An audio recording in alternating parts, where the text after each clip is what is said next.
Kumusta na po kayo mga kananay katatay, mga kabunso natin dyan. So guys, for today's video guys ay mag-repair tayo ng damit na whole dress guys, na palitan natin ng garter sa baywang. So tara guys, let's go. Guys, so ayan, lawlaw siya ang baywang niya. So ang baywang niya nang may-ari nito ay 26 ang baywang niya. So ngayon ang gagawin natin ito, tastasin natin tong paikot na garter na to guys. Ito,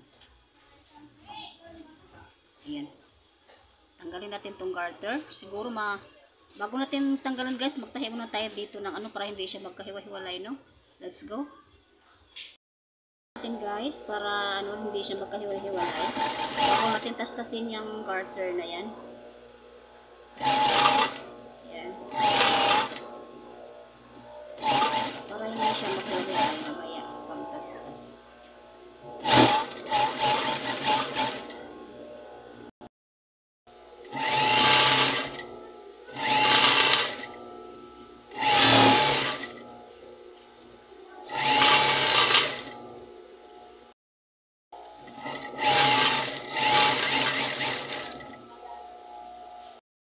So ito guys, natapos ko na siyang tahiin. So ang gagawin natin guys, tastasin natin itong garter.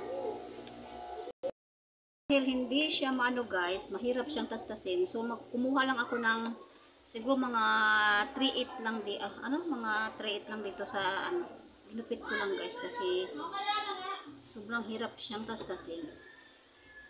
Kunti lang naman siya. Para mamaya matanggal na natin yung garter. Madali na lang tastasin ang garter. Lapit na tayo guys, kunti na lang. Ito na. Ito na tayo guys, tapos na. Ayan, tapos na. So ang garter, maliit na rin natira. So ang gagawin natin guys, gamitan natin ng blade para mabilis lang, diba? Bilis na lang. Ganyan lang paraan guys, para hindi mahirapan magtastas. Ayan mabilis na lang siya, diba? Kasi pag isa-isahin mo siya pagtastas, napakatagal matapos guys. Lugi tayo sa oras. So discarding na lang tayo guys. Ganyan kami mga mananayin guys, discarding na lang. Kung saan yung mabilis doon kami. Ayan. Depende siguro sa yung mananahin din. Ganyan ako guys.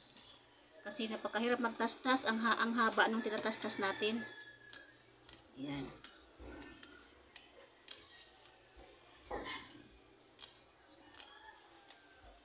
Yan. Tagal guys. Medyo matagal siya dahil naka-overlock, naka-edging kasi yung garter sa pinaka-body niya guys. Pinaka-seam, naka-edging siya. Kaya ganyan ang resulta. So, dahan-dahan lang tayo guys kasi masisira yung tela pag pinipursa natin. So, sexy ang may-ari nito guys. Mahilig sumali sa mga rampa-rampa.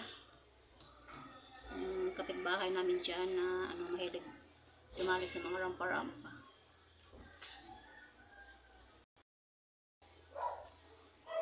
Ayan, patapos na tayo guys. Kunti na lang.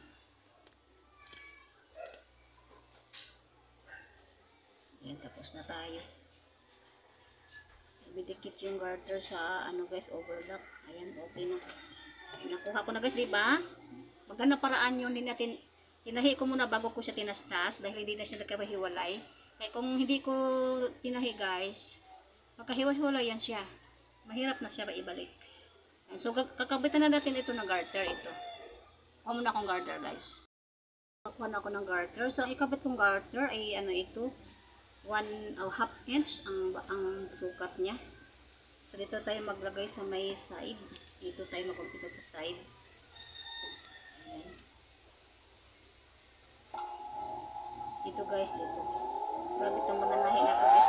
Gumawin natin damit natin. Kahit mga hindi nila tinatanggal. Mga talaga. Pag tahing palengke lang. Ganyan ang resulta guys.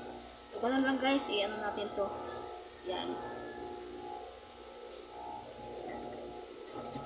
Yan. So, banatin natin tong garter guys. Ito.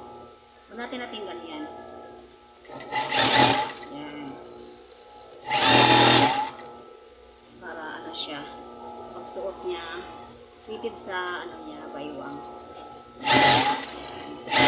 Ganyan lang siya guys. Pantayin mo din yung ano, pantayin din natin yung banat ng garter para hindi siya para pantay na pantay yung kanyang ano, resulta.